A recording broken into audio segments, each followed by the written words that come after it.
Essa série de mensagens sobre a Igreja de Cristo. E então, primeiro eu fiz uma definição e juntos pensamos uma definição do que é a igreja. E de todas as definições que existem para a igreja, muitas verdadeiras, a que a gente quer se ater é que a igreja é a reunião de todos os salvos, de todos os lugares, de todas as épocas da história. Mas mesmo para essa igreja, de todas as épocas, de todos os lugares, nós sabemos que há princípios. E como igreja batista em Extrema, como parte de uma igreja, como parte dessa igreja chamada universal, somos uma igreja local e queremos aprender esses princípios e queremos viver debaixo desses princípios para a igreja de Cristo. Então, a partir daí, minha pergunta foi: que igreja queremos ser? Que igreja queremos ser? E eu, particularmente, eu quero ser igreja verdadeira. E como pastor dos irmãos, eu quero ajudá-los nesse sentido, de que sejamos sempre e que tenhamos sempre como foco ser igreja verdadeira. Então, quando eu falo isso, eu não me coloco numa posição de salvador da pátria. Eu não venho aqui e acho que tudo que aconteceu estava errado.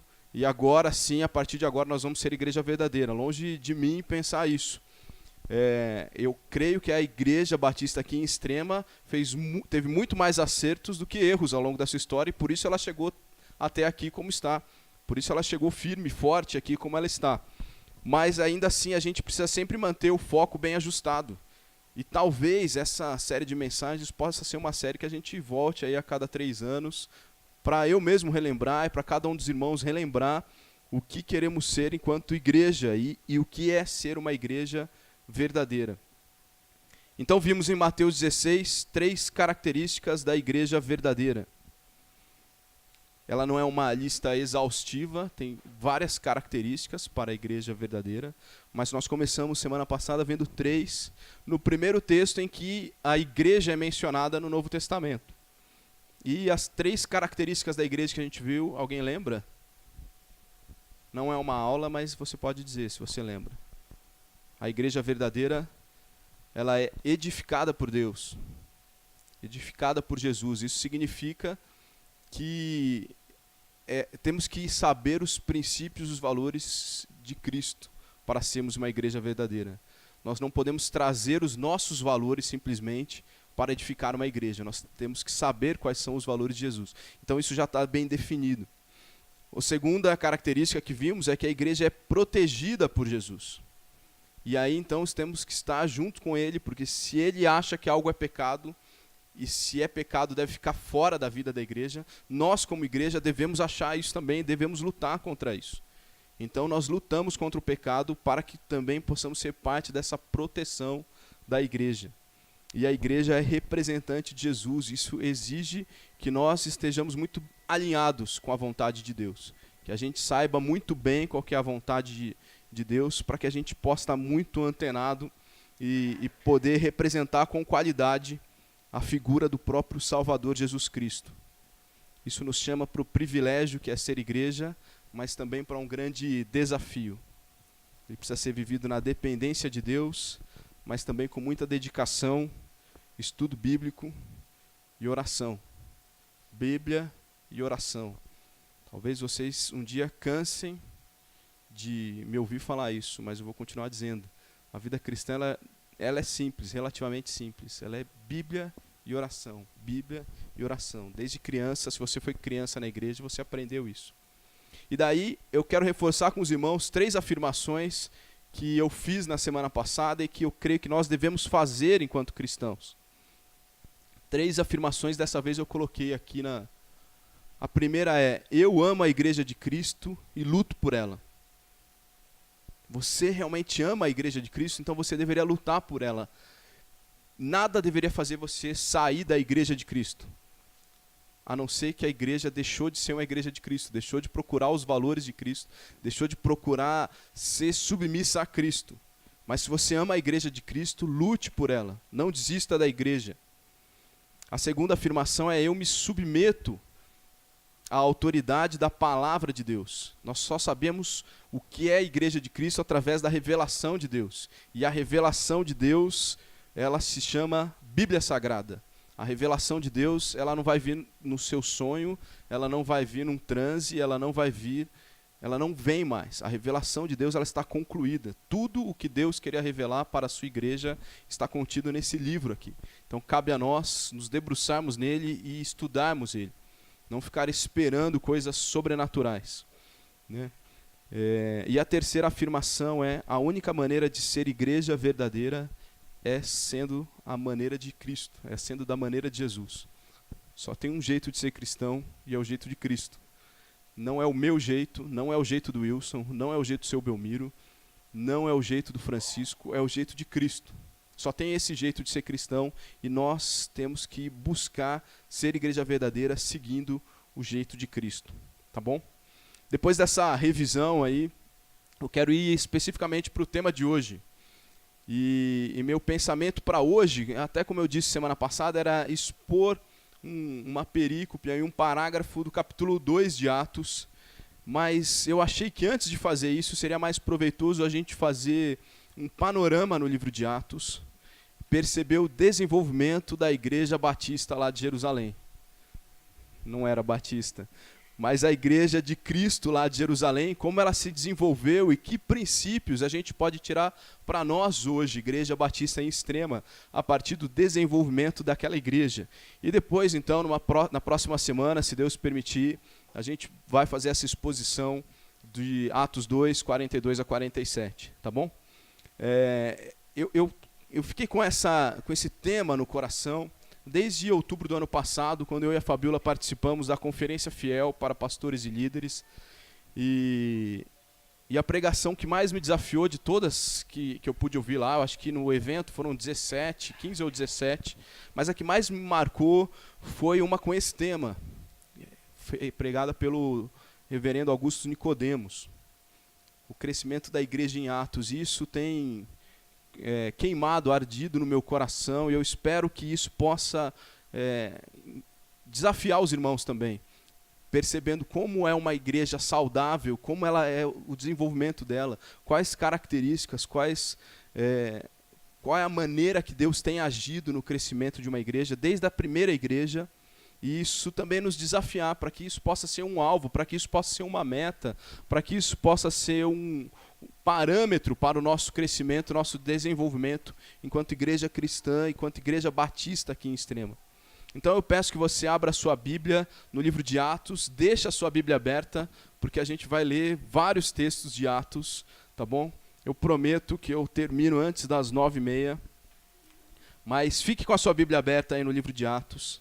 Enquanto você abre a sua Bíblia, eu queria que você pensasse que a cidade de Jerusalém, ela pode ser considerada a cidade mais improvável para o desenvolvimento da primeira igreja. Porque na cidade de Jerusalém estava o centro do judaísmo, estava o principal da liderança judaica, que pouco tempo antes tinha matado o motivo pelo qual a igreja existe. Ou pelo menos tentou matar o motivo pelo qual a igreja existe, que é Jesus Cristo. Eles se reuniram de uma forma... a gente às vezes se espanta com os lobbies que existem aqui no nosso congresso, mas aquele foi um lobby bem feito, porque nenhuma nação dominada por Roma tinha o direito de condenar alguém à morte. Mas por um lobby, o tribunal judeu, o tribunal do judaísmo, ele conseguiu condenar Jesus Cristo à morte, fugindo até das autonomias que eles tinham pela lei. Então nessa cidade está esse pessoal que tinha acabado de conspirar para matar Jesus Cristo. E não só o pessoal que conspirou, mas estava toda aquela galera que quando chega na frente de Pilatos, eles dizem Cristo ou Barrabás? E eles gritam unânimes, é Barrabás. E eu faço o que com Cristo? Crucifica. Então esse era o povo de Jerusalém, onde Cristo escolhe para nascer a primeira igreja batista. Não era batista. Poderia ser, né? Mas não era batista. Essa igreja nasceu nesse contexto, mas ela cresceu tanto que 3 séculos depois ela já era a religião oficial do Império Romano. Talvez aqui possa já ter uma primeira lição para a gente, para nós aqui enquanto Igreja Batista em Extrema. Ninguém é tão pequeno para que possa ser usado nas mãos de um Deus gigante. Ninguém é tão fraco que não possa ser usado nas mãos de um Deus todo-poderoso. Ninguém é tão improvável que não possa ser usado nas mãos de um Deus do impossível. Então a gente não pode ter, se a nossa igreja não tem o tamanho que você sonhava, se a nossa cidade não tem o tamanho que você sonhava, a gente não pode ter essa síndrome de coitadinho. Deus pode fazer grandes coisas através de nós aqui, dessa comunidade. Eu não sei o alcance que isso pode ter, mas nós temos que estar preparados e dispostos nas mãos de Deus para irmos até onde Deus quiser. Onde Deus quis com Jerusalém foi ser o marco inicial para alcançar todo mundo. E por causa daquela igreja, hoje nós somos igreja aqui também. Mas que isso sirva de lição para nós. Antes ainda de começarmos aí em Atos, é bom que a gente esteja atento às duas questões primordiais, porque o livro de Atos não é um livro simples. Às vezes ele parece um livro simples, mas quando você lê Atos de uma maneira muito superficial, surgem grandes heresias. E por isso tem aí pessoas defendendo, por exemplo, a segunda bênção, o batismo do Espírito Santo como uma experiência separada da sua conversão, e outras doutrinas equivocadas aí, porque estão tirando doutrinas diretamente de Atos sem tomar alguns cuidados. A gente tem que entender, em primeiro lugar, que os relatos do livro de Atos, eles não são aleatórios. Eles são precedidos sempre de eventos-chave que na mente de Lucas estava muito claro para o que ele queria direcionar. Ele escreve o livro para mostrar o que Jesus disse em Atos 1:8. E o que Jesus diz em Atos 1:8? Vocês serão minhas testemunhas em Jerusalém, Judéia, Samaria e até os confins da terra. Então ele organiza o livro para mostrar que Jesus fez cumprir aquilo que ele mesmo disse no versículo 8 do primeiro capítulo. Então a gente precisa ter isso em mente. Ele não é um livro em que as coisas foram jogadas. Tudo que está ali, ele coopera para esse propósito do livro. E, em segundo lugar, a gente precisa ter em mente que quando eu falo de crescimento, eu não quero que os irmãos pensem que essa é a minha preocupação primordial. Que os números, e que eu vou ficar medindo números, que eu vou ficar medindo as entradas financeiras da igreja, que eu vou ficar contando quantas pessoas tem aqui domingo após domingo, quantos se batizaram, quantos saíram. Essa não é a minha preocupação primordial. Eu me preocupo sempre, porque eu sei que é minha responsabilidade, com um crescimento qualitativo. Eu quero saber quanto mais a gente consegue ter comunhão, quanto mais a gente consegue ser irmão de verdade, quanto mais a gente consegue ter intimidade uns com os outros e intimidade com Deus. Quanto mais a gente conhece da Bíblia, para que a gente não seja enganado, inclusive que vocês não sejam enganados por mim mesmo, para que a gente tenha o conhecimento bíblico e cresça junto, para que a gente tenha devoção em oração. Então a gente precisa se preocupar mais com isso, e isso pode tirar o meu sono, não o tamanho da nossa igreja. Mas é fato consumado que uma igreja saudável, ela cresce em todos os aspectos, inclusive em números. Inclusive em números. Deus determina a velocidade, mas a igreja que está estagnada, ela é uma igreja doente. Uma igreja saudável, ela cresce. Eu quero ler o que o pastor Augusto Nicodemos escreveu e disse sobre o livro de Atos. Ele diz exatamente o seguinte, abre aspas, embora o livro de Atos seja um livro que registra um determinado ponto ou momento na história da igreja, ele não deixa de ser um livro teológico. Lucas, ao narrar a história da expansão da igreja, ele escolheu determinados eventos que foram marcantes para demonstrar o cumprimento daquilo que Jesus disse em Atos 1:8, como eu disse. Com certeza, houve muito mais acontecimentos na igreja apostólica do que o que Lucas relata. Lucas, por exemplo, não contou sobre todos os apóstolos. Se concentrou principalmente em Pedro e Paulo, pois o foco dele era a expansão da igreja. O livro é a história contada de uma perspectiva teológica. E se ela é teológica, há princípios que servem para a igreja em todas as épocas. Por um lado, não devemos querer imitar tudo que os apóstolos fizeram, principalmente o que estava relacionado ao caráter sobrenatural do ministério apostólico. Eu não sou apóstolo, não creio que existam apóstolos nos dias de hoje. Então a gente tem que tomar cuidado quando Atos diz coisas sobrenaturais e atos sobrenaturais que vieram a partir dos apóstolos. Mas por outro lado, a gente entende que Lucas estava querendo mostrar de que maneira Deus fez com que a sua igreja crescesse. Então nós vamos ver, não se assustem, vai ser rápido, mas nós vamos ver 10 relatórios de crescimento de Lucas na igreja de Atos. Então abra rapidamente aí a sua Bíblia para o primeiro deles, Atos 2, 41. E a partir disso, aperte seus cintos que a gente vai navegar aí pelo livro de Atos. Atos 2, 41.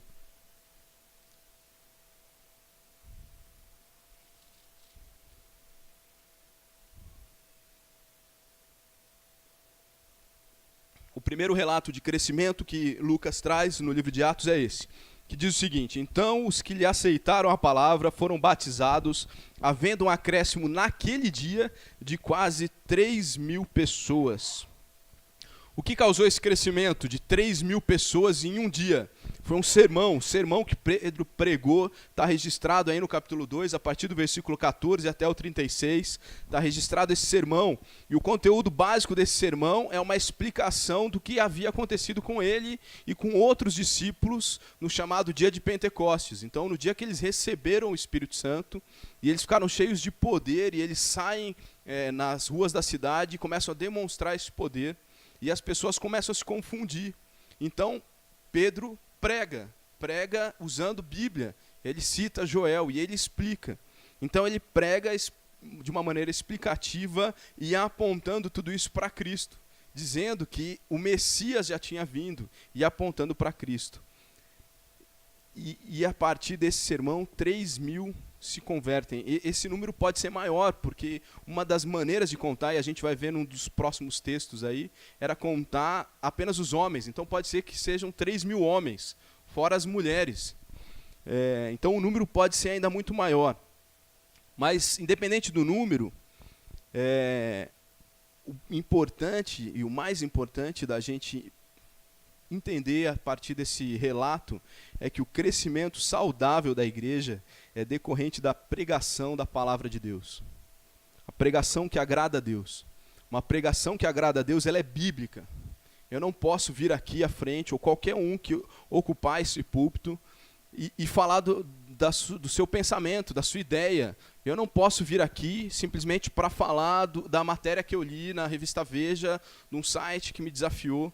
A pregação verdadeira, a pregação que agrada a Deus, ela é a pregação bíblica.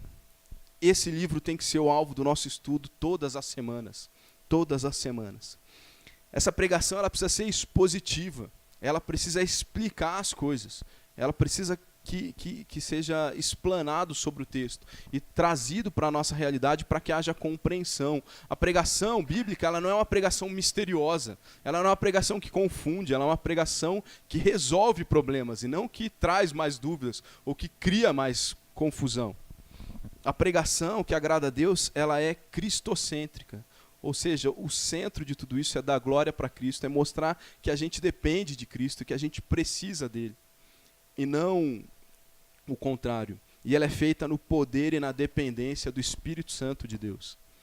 Por mais que, para ocupar esse lugar aqui, as pessoas precisam estudar. Eu tenho me preparado, eu estudo, eu leio, eu fiz um seminário, eu continuo estudando, faço cursos, participo de congresso. Mas não pode ser o que eu sou capaz de fazer. Porque o melhor que eu sou capaz de fazer ainda é muito pouco diante do que é a responsabilidade de falar em nome de Deus. Então a pregação que agrada a Deus, ela é bíblica, expositiva, cristocêntrica e feita no poder de Deus. Pregações assim são usadas por Deus para trazer pessoas a Ele. Para trazer pessoas a Ele. O contrário são pregações humanas, alegóricas, em que há fantasia em tudo o que se lê. E muitas vezes se usa até um texto bíblico. Mas não se explica o texto bíblico, se fantasia em cima do texto bíblico. Ela é antropocêntrica e você sai de uma pregação assim, muitas vezes animado, sabendo que você é o cara e você tem poder e você pode. Isso muitas vezes é uma pregação antropocêntrica. Não está dizendo que o centro é Cristo e que nós devemos depender dele, em humildade, nos humilharmos diante dele para aprender mais dele e para sermos melhores para ele. Mas em muitos lugares, e Deus nos livre disso acontecer aqui na nossa igreja, a pregação diz que você é grande, que você pode, e que você deve inclusive determinar o que Deus precisa fazer na sua vida. Ela é feita no poder e na confiança de pregadores que têm uma grande capacidade de exposição, de fala. Tinha um professor no seminário que ele falava dom de papo. Tem gente que tem dom de papo. Começa a conversar com você. Tem gente que tem o dom aqui. E mesmo sem preparar, ele pode chegar aqui na frente e falar 40 minutos e entreter todo mundo. Mas eu sempre lembro de um outro professor meu que dizia: quando faltar a teologia, faça o povo rir. Né? Eu não quero estar aqui para entreter os irmãos, mas para ajudar e junto com os irmãos sermos enchidos pela palavra de Deus. Porque uma igreja que ouve a palavra de Deus e que está acostumada com uma pregação centrada na palavra de Deus e na pessoa de Cristo, é uma igreja que naturalmente cresce para Deus. Igrejas que têm pregações com outro estilo, muitas vezes elas podem crescer também. E talvez elas já existam aqui na nossa cidade, sejam maiores do que a nossa igreja. Mas elas não crescem para Deus, elas crescem para aquele líder, elas crescem para o próprio ego daquelas pessoas. Não é isso que a gente almeja aqui, não é esse tipo de crescimento que nós queremos. Nós queremos o crescimento que foi experimentado pela igreja lá em Jerusalém. Uma igreja que cresceu de uma maneira saudável, mesmo tendo um crescimento muito rápido. Em um dia, mais de 3.000 pessoas.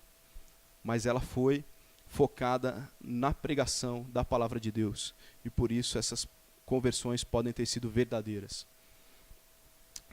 Vai um pouquinho aí para frente, talvez na mesma página aí da sua Bíblia, você vai ler comigo o versículo 47 ainda do capítulo 2, que traz o segundo relato de crescimento da igreja de Jerusalém.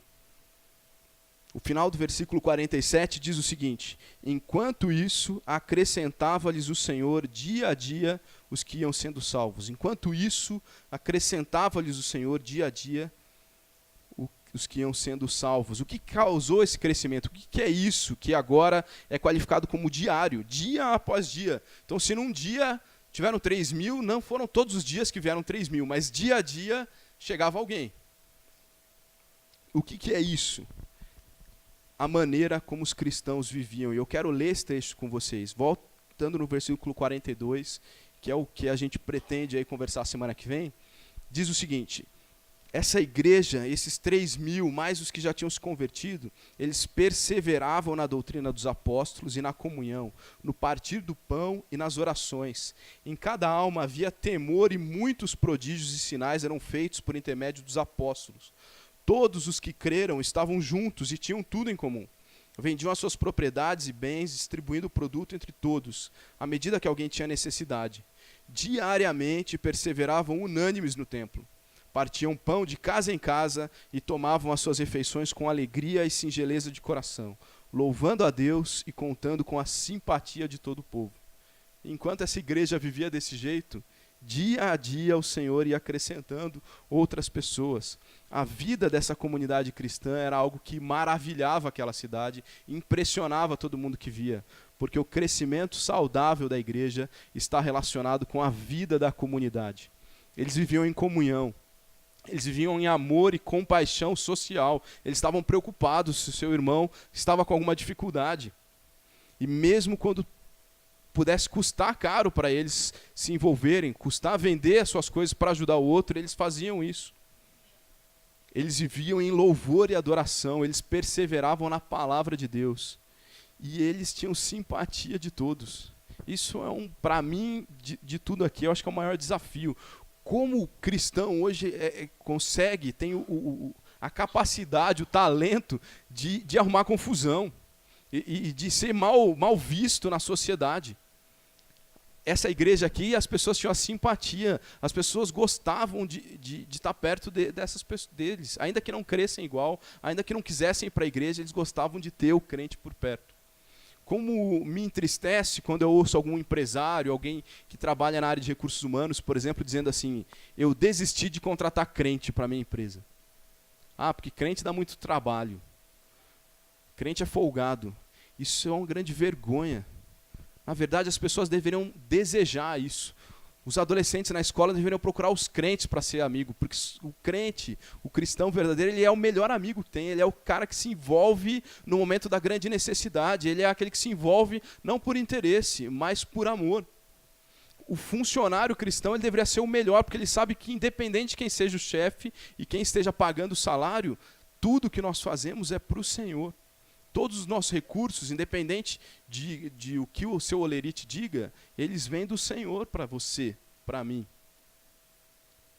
Então, a gente precisa ter um pouco mais da simpatia. Mas não só isso, a gente precisa viver uma vida de comunidade que encante as pessoas, que maravilhe as pessoas.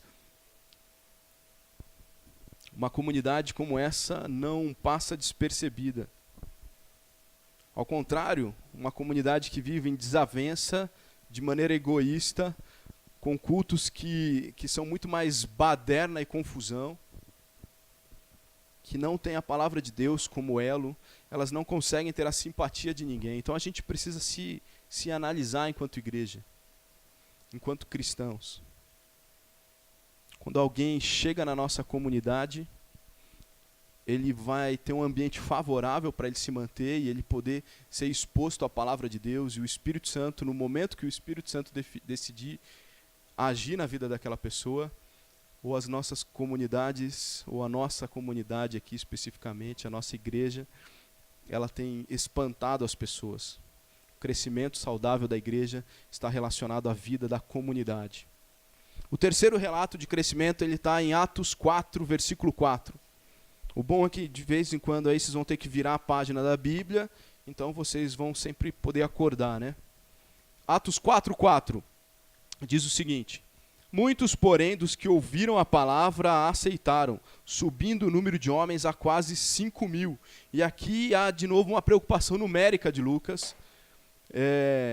Só não podemos afirmar se chegaram mais 5.000 ou se agora a igreja passou a ter um hall de membros de 5.000 homens, entendeu? Porque já tinha aqueles 3.000, de repente só chegaram mais 2.000, ou se chegaram mais 5.000. Mas, de novo, Lucas tem uma preocupação numérica aqui. O fato é que, de alguma forma, esses números estavam revelando alguma coisa.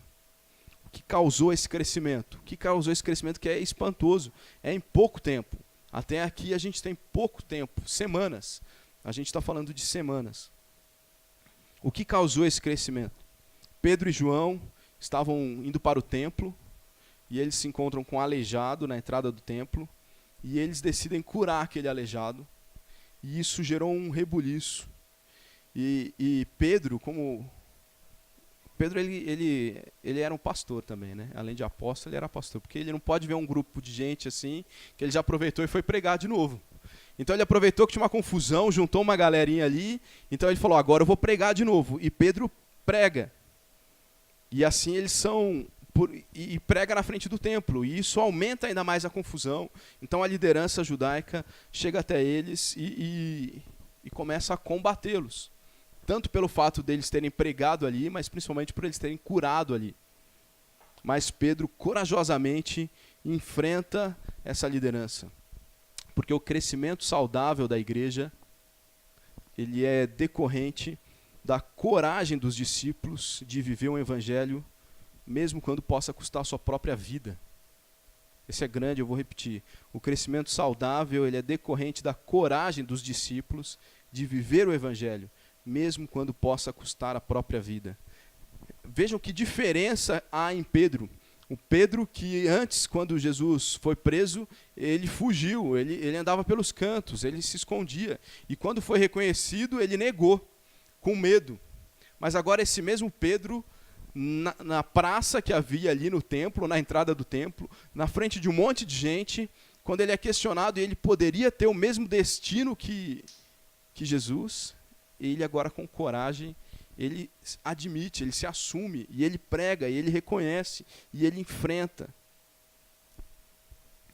Discípulos que amam a Deus, eles precisam enfrentar, viver o evangelho enfrentando qualquer situação, mesmo quando custe a vida. Às vezes eu vejo pessoas que têm medo de viver o evangelho porque isso pode custar somente o seu emprego. Você acha mesmo, meu irmão, que Deus não é capaz de te dar sustento? Ele não é capaz de te dar um outro emprego? Mas às vezes e eu cansei de ouvir coisas assim. Ah, mas eu não posso fazer isso, porque lá todo mundo faz. Se eu fizer diferente, eu vou perder meu emprego. Então perca o seu emprego. Aqui, Pedro poderia perder a própria vida, mas ele não teve medo.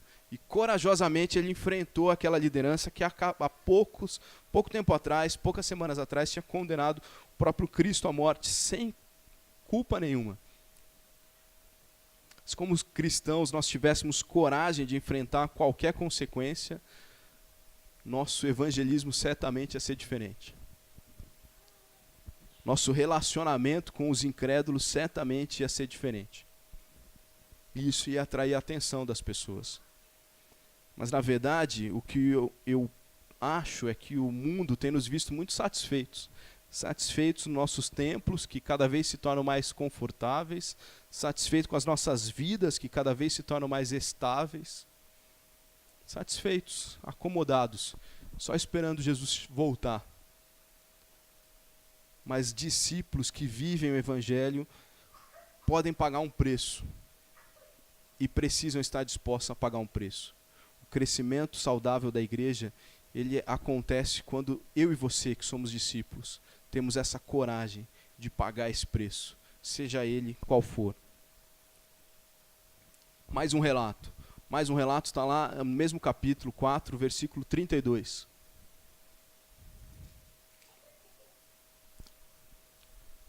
A primeira parte diz assim: da multidão dos que creram, era um o coração e a alma. Da multidão dos que creram, era um o coração e a alma. E agora Lucas desiste, parece, de numerar. Agora ele já chama simplesmente de multidão. Mas o que vem antes disso? O que levou Lucas a escrever isso? Que existia uma multidão das pessoas que criam em Cristo.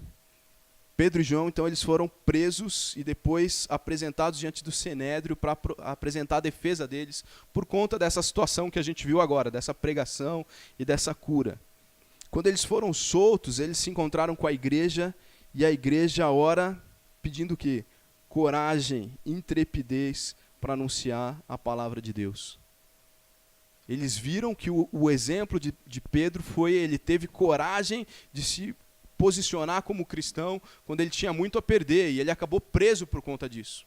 Mas depois, quando ele é solto, ele se encontra com a igreja. O que a igreja ora? Para que acabe a perseguição? Não. Para que cada um também tivesse coragem de se posicionar. Porque o crescimento saudável da igreja é consequência de uma igreja que ora por intrepidez para anunciar o evangelho. Coragem, intrepidez é isso. É ter essa coragem de, independente da situação, independente do que você pode perder, independente de quem está na sua frente, você ter coragem de anunciar o evangelho. Muitas vezes eu me pergunto qual tem sido o conteúdo das nossas orações. Pelo que a gente clama. O que a gente prioriza na hora que a gente vai orar. Talvez como igreja, a salvação dos perdidos não esteja aí no top 5 dos nossos pedidos de oração. Não esteja entre as prioridades da nossa vida. Talvez como cristãos, assumir a nossa responsabilidade de anunciar o evangelho não nos preocupa. Talvez te preocupe mais a minha responsabilidade como pastor em anunciar o evangelho do que a sua e a minha como cristãos, porque é responsabilidade de cada um de nós anunciar o evangelho, e não só dos ditos profissionais. Quantas pessoas estão aqui nessa noite? Faça essa reflexão aí, responda para você mesmo. Quantas pessoas estão aqui nesse salão essa noite porque de alguma maneira você apresentou o evangelho para ela? Porque você se relacionou com ela, porque você em amor a chamou para estar aqui, porque você em amor apresentou o plano de salvação e ela se converteu na sua casa e passou a frequentar aqui. Ou porque você um dia a convidou para que ela viesse num culto e aqui ela ouviu a mensagem de salvação e continuou ouvindo. Quantas pessoas nesse salão estão aqui por sua causa? Porque você de alguma maneira falou algo. Continue pensando então, quantas pessoas moram perto de você? Quantas pessoas trabalham do seu lado? Quantas pessoas estudam na sua sala? Quantas dessas pessoas necessitam do evangelho de salvação e nunca ouviram isso de você? De você. Elas podem ouvir isso de mim, mas eu não conheço. Eu não moro ali, eu não estudo onde você estuda, eu não trabalho onde você trabalha. E Deus não te colocou lá por acaso, Ele te colocou lá para que com intrepidez você anunciasse o evangelho para cada uma dessas pessoas. Quantas pessoas Pensa naquele chato, porque sempre tem um chato na escola, sempre tem um chato no trabalho, sempre tem um chato na faculdade. Talvez esse chato que você quer fugir, ele precisa da transformação que só Deus pode trazer. E ao invés de fugir, anuncia o evangelho para ele. Prega. Que possamos orar mais por essa coragem, por essa intrepidez. No começo do ano passado, eu me vi numa situação como um tolo, eu sou um tolo. Eu parei e pensei assim, Deus, eu não tenho alguém com quem eu me relacione que eu possa pregar o evangelho. Eu só me relaciono com as pessoas da igreja, eu trabalho na igreja, a minha família é cristã, eu não tenho pessoas do meu relacionamento, eu tenho pessoas assim, o caixa do supermercado, o frentista do posto, eu queria alguém que eu conhecesse. E Deus, em pouquíssimas semanas, talvez acho que em 1,5, 2 no máximo, respondeu essa minha oração com 2 nomes. Tá vendo essas pessoas? Essas pessoas precisam de você. Um primo meu e uma amiga que frequentava a minha casa toda segunda-feira e não era cristã. Então, às vezes a gente está tão cego ou tão acomodado que a gente nem percebe. Então, ore por coragem, por intrepidez, por situações que favoreçam você pregar o evangelho. Porque a igreja cresce quando os discípulos anunciam o evangelho com coragem. O 5º relato, e a gente já está então na metade, né? Se você está aí calculando o tempo. Atos 5, versículo 14. Atos 5, 14 é o 5º relato de crescimento da igreja de Jerusalém. Diz o seguinte: e crescia mais e mais a multidão de crentes, tanto homens quanto mulheres, agregados ao Senhor. E agora, então, o crescimento se tornou tão exponencial que ele é qualificado só como mais e mais. Lucas jogou a toalha, falou, agora foi muita matemática para mim, eu não vou contar mais, é uma multidão e isso continua crescendo, eu não tenho mais como numerar. Agora, o que vem antes disso é uma história muito conhecida. É a história de Ananias e Safira. Ananias e Safira, impactados por aquele relato de que as pessoas vendiam as coisas e entregavam para ajudar os outros, eles combinaram como casal e falaram, a gente vai fazer isso também. Mas a gente não tem tanta fé assim. Então vamos fazer o seguinte, a gente guarda uma parte para a gente, mas para a gente parecer um pouco mais espiritual na frente da igreja, a gente fala que a gente deu tudo. Combinado? Combinado. E assim eles foram. Mas ninguém pediu que eles vendessem nada, ninguém pediu que se eles vendessem, eles tinham que dar tudo, ninguém pediu que se eles vendessem, eles tinham que dar alguma coisa. Eles fizeram isso porque quiseram, e foram com uma mentira diante da igreja. Esse casal, então, querendo parecer espiritual demais, mentiu da igreja e foi castigado, e castigado com a própria morte.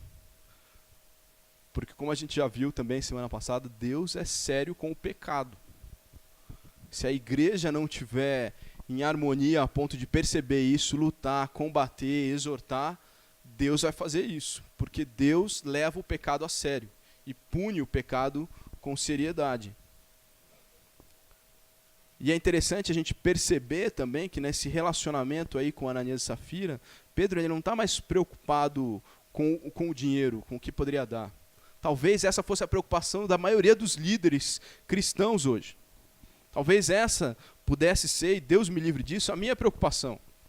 Porque daí a Salete me liga e fala assim, a igreja aqui está precisando, as pessoas não estão correspondendo.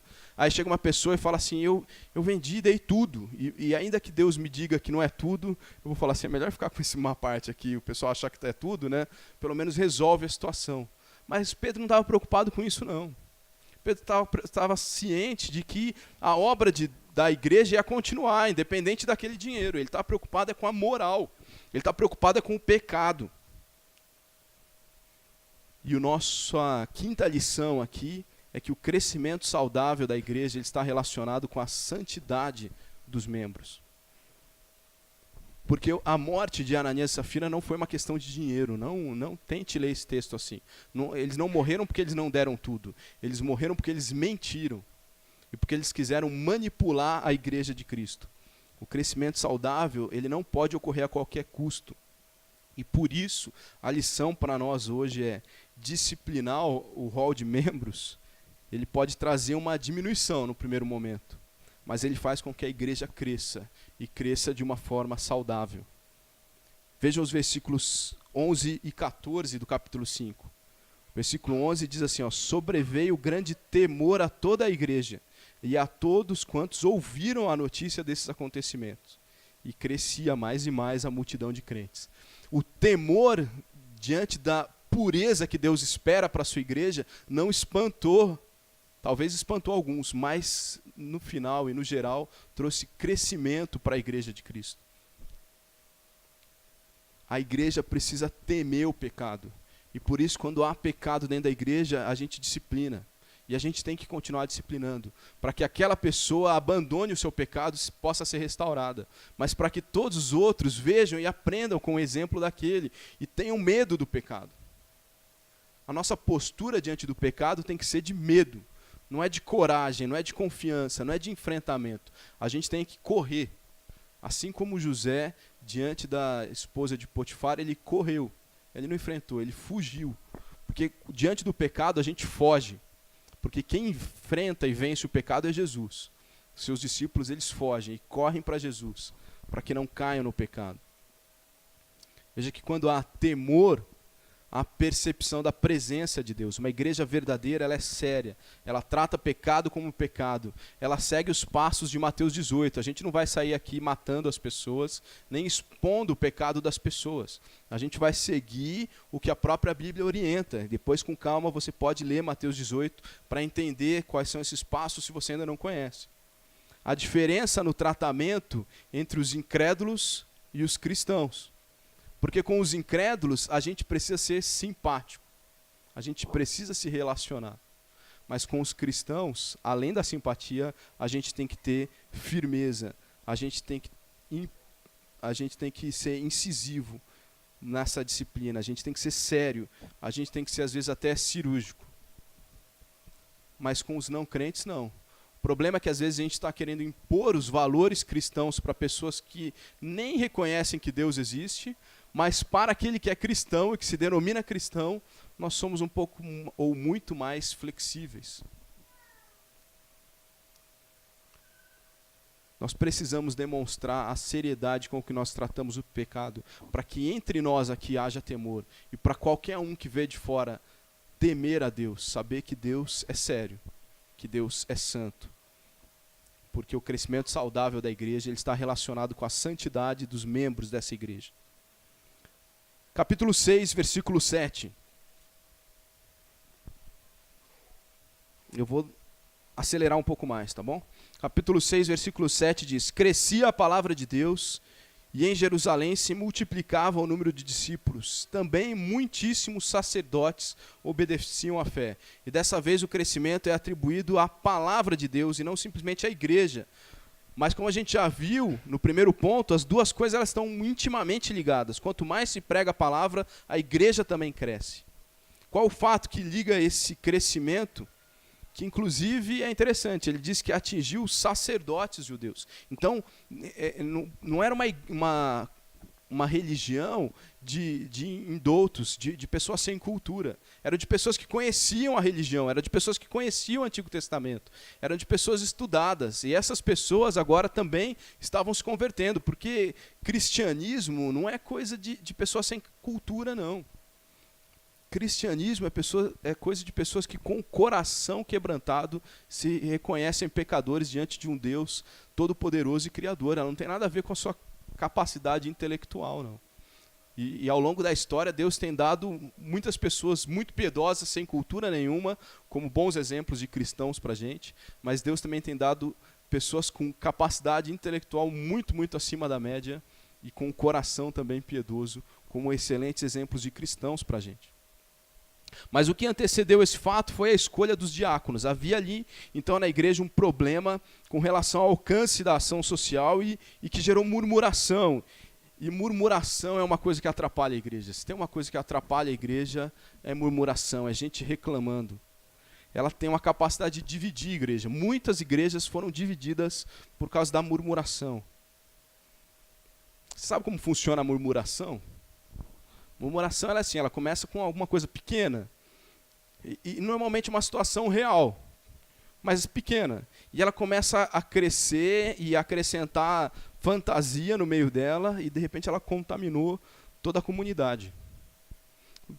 Pense nessa situação aqui de Atos 6. Então uma viúva estava conversando com a outra. E ela falou assim, sabe o que aconteceu comigo? Eu não recebi a cesta básica esse mês. Eu falei, é mesmo? Engraçado, eu também não. Você é grega? Eu falei, eu sou. Que coincidência, eu sou também. Será que, né? Será? Aí ela sai, uma vai conversar com a outra. Eu falei, então, você não acredita. Todas as viúvas gregas, elas não estão recebendo cesta básica. Vocês estão sabendo disso? Mas você sabe que Pedro não é grego, né? Então, a família, os descendentes de Pedro, elas estão recebendo lá a cesta básica. E isso começa a crescer, começa a inchar. Mas os líderes da igreja, eles foram muito sábios, foram realmente usados por Deus. E eles souberam como cortar isso. Porque o crescimento saudável da igreja é decorrente do uso de estratégias com prioridades corretas. Diante deste problema, os apóstolos priorizaram o que realmente era o principal. Eles não falaram, então tá bom, então peraí, vamos fazer um censo aqui. Não. A liderança da igreja precisa se dedicar à pregação da palavra e à oração, tá bom? Se o problema é porque está sendo mal dividido, então a gente vai trazer algumas pessoas aqui. Então vamos ver quem são os cabra bom aqui da igreja, vamos ver quem é bom de número, bom de administração, e é crente, é pessoa piedosa, quem conhece a Bíblia, e a gente vai distribuir essa função para eles, porque eu não quero me preocupar com isso. Eu quero me preocupar com estudar a Bíblia e pregar para vocês, eu quero me preocupar com orar.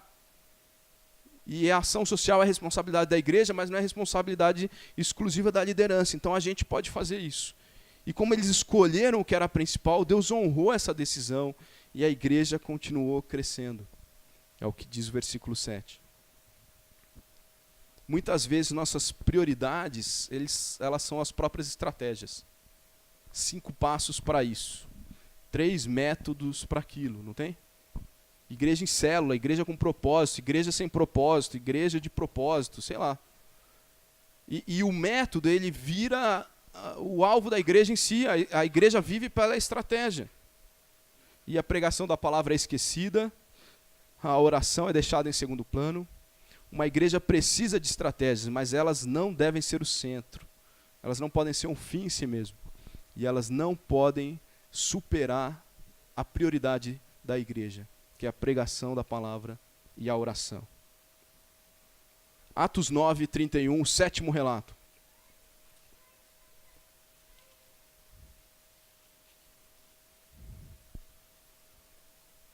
Atos 9, 31.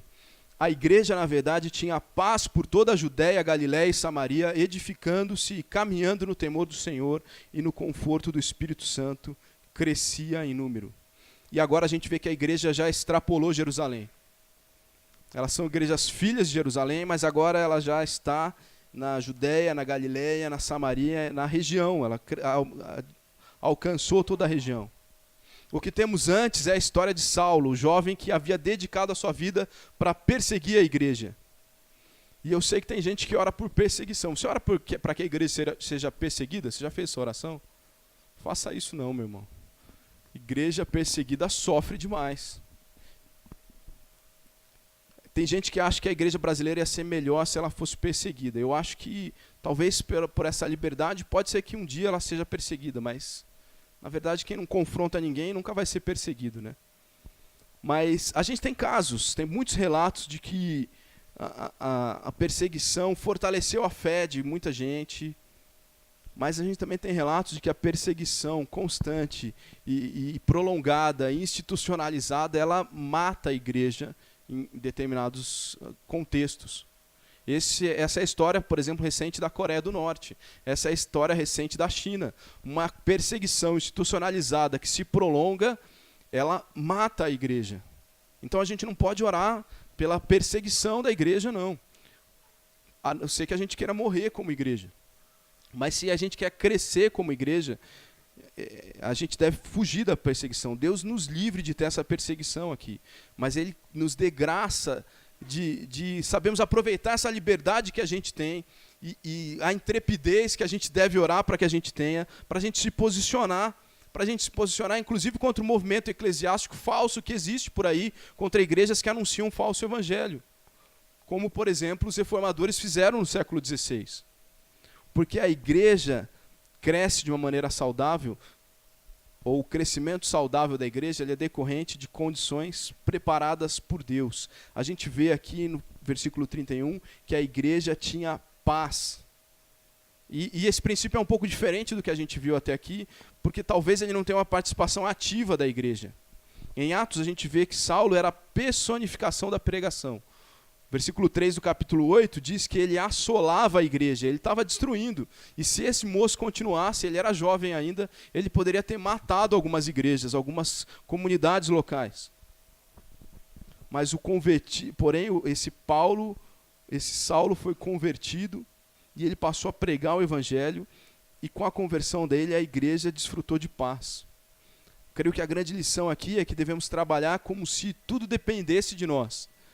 Mas também devemos descansar cientes de que tudo depende de Deus. Pense comigo na realidade da nossa igreja aqui em Extrema. Será que a gente vive em perseguição ou nós desfrutamos de paz? Eu acho que nós desfrutamos de paz. Até onde eu sei, nossa igreja tem bom relacionamento com as autoridades, é uma igreja que tem boa fama na cidade, tem acesso às escolas, tem acesso ao poder público. Será que Deus já não está dando para nós a condição necessária para que a gente cresça? O crescimento saudável é decorrente de condições preparadas por Deus. A igreja de Atos desfrutou de paz. Nós desfrutamos de paz. Por isso, talvez deveríamos crescer também como igreja. Oitavo relato, Atos 12, 24. Agora pulou 4 páginas, você já fica um pouco mais feliz. Atos 12, 24 diz: entretanto, a palavra do Senhor crescia e se multiplicava. A palavra do Senhor crescia e se multiplicava. De novo aqui, confundindo, né, a igreja com a palavra do Senhor. Né, eles se confundem por serem realmente próximos e muito relacionados. Mas o capítulo 12, ele começa falando da morte de Tiago, da prisão de Pedro. E daí então a igreja ora. A igreja ora muito em favor de Pedro. E eu creio que a igreja ora contra Herodes também. Lembre-se que a igreja que existia naquele momento era formada principalmente por judeus. E os judeus cresceram aprendendo a Bíblia como Bíblia, o Antigo Testamento, era tudo de Bíblia que eles tinham. O livro de cânticos, o livro de oração deles, por exemplo, era o livro de Salmos.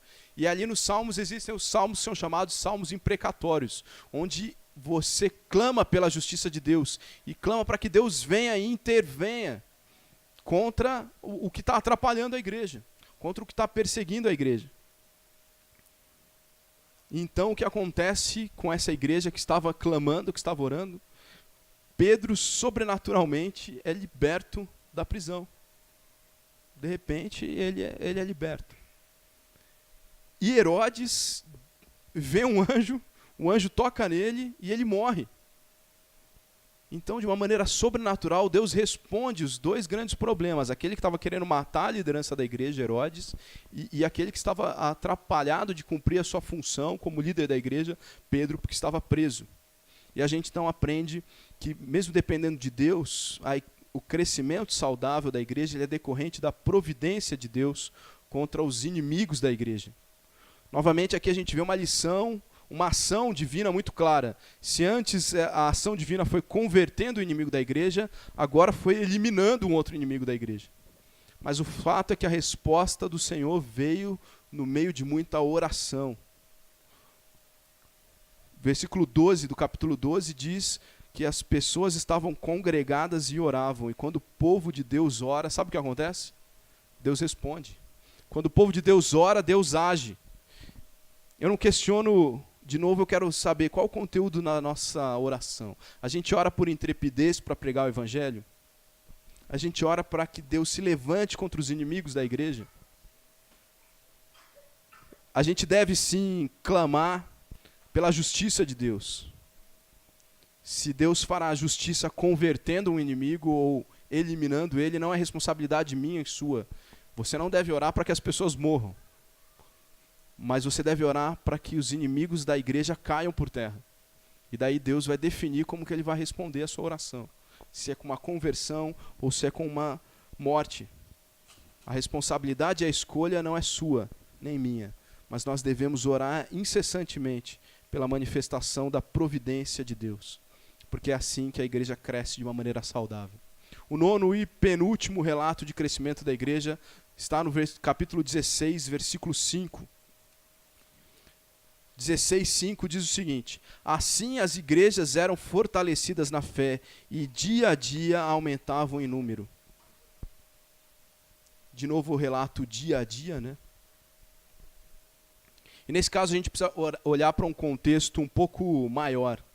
Tem um morcego aqui assustando o pessoal. Rodrigo, mata o Batman aí. Vamos lá. A gente vai olhar para um contexto maior aí. Esse passinho de Michael Jackson, ainda bem que não está filmando, né? A gente precisa olhar agora para um contexto maior. A gente não vai olhar só o capítulo 16, a gente vai voltar um pouquinho mais no capítulo 15.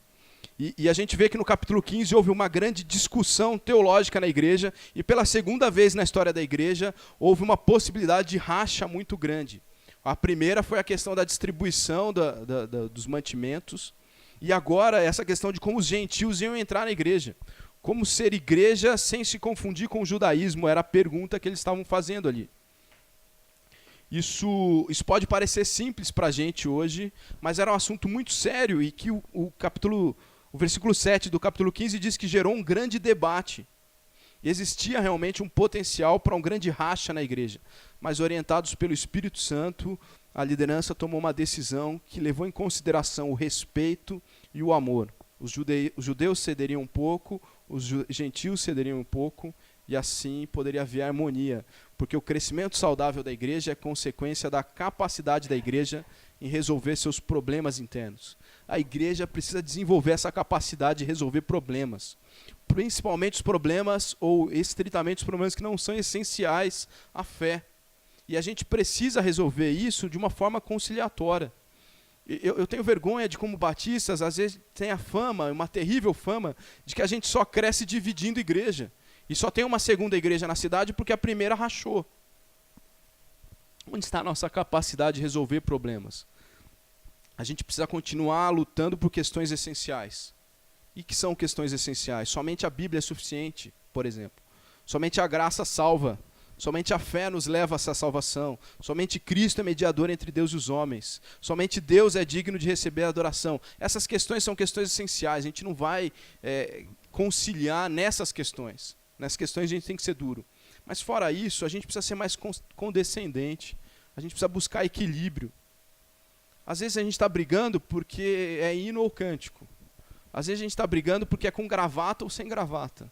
Às vezes a gente está brigando porque é de calça ou de bermuda. Então são questões tão menores. Às vezes a gente está brigando pela cor da igreja, da parede. Sabe? Então a gente precisa desenvolver essa capacidade de resolver esses problemas que não são essenciais à fé cristã. E saber que a conciliação é o caminho. Muitas vezes a gente não cresce porque a gente gasta boa parte do nosso tempo e da nossa energia discutindo. E o mundo percebe essa desunião. E desunidos, na maioria das vezes, por motivos banais, a gente espanta as pessoas, a gente assusta as pessoas. Eu não estou aqui, meus irmãos, de maneira nenhuma defendendo o ecumenismo. Mas eu estou cansado, por exemplo, de discussão, principalmente em redes sociais, aí, de que se você é calvinista ou arminiano. As pessoas estão gastando horas e horas produzindo material sobre isso. Enquanto isso, a pessoa que está do seu lado no computador nunca ouviu o evangelho de você. Então a gente precisa desenvolver capacidade de resolver esses problemas que não são essenciais à fé cristã rápido, para que a gente possa dar um bom testemunho e de uma maneira que seja conciliatória. Porque a igreja, o crescimento saudável da igreja é consequência da capacidade da igreja em resolver esses seus problemas. E agora a palavra que vocês estavam esperando, né? Por último, Atos 19, versículo 20. É o último relato de crescimento da igreja aí no livro de Atos. Assim a palavra do Senhor crescia e prevalecia poderosamente. Nesse contexto aqui de Atos 19, Paulo estava em Éfeso e ele encontra discípulos de João Batista. E ao orar, o Espírito Santo vem sobre eles e daí então se dá início a um grande avivamento espiritual. E muitas vezes por aversão aos abusos que a gente vê por aí, ou do que a gente ouve em algumas comunidades ditas evangélicas, a gente se blinda tanto que passa a não acreditar que Deus é todo poderoso, que Deus está vivo e que Deus é capaz de fazer o que Ele quiser. E a gente às vezes tenta encaixotar Deus no nossa forma e na nossa caixinha. Mas nós não temos que esperar que os acontecimentos de Atos se repitam, mas também a gente tem que aprender com Atos. Isso não significa que Deus não continua poderoso para curar as pessoas enfermas sobrenaturalmente, que Deus não continua poderoso para libertar as pessoas do domínio do diabo e assim reavivar a sua igreja. Eu não vou sair procurando demônio por aí, mas se o demônio vier até mim, eu tenho por obrigação que expulsar esse demônio em nome de Cristo, como todos nós cristãos temos que fazer. Então a gente tem que saber que o crescimento saudável da igreja é decorrente da ação sobrenatural do Espírito Santo. O Espírito Santo ele pode fazer o que ele quiser, pode ser que ele faça coisas sobrenaturais aqui.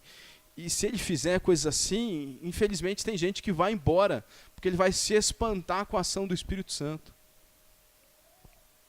Talvez esse último princípio também sirva para fechar todos os outros e nos fixar nessa ideia central de que Deus age, e Deus age do jeito que Ele quer, como Ele quer, mas principalmente através da oração.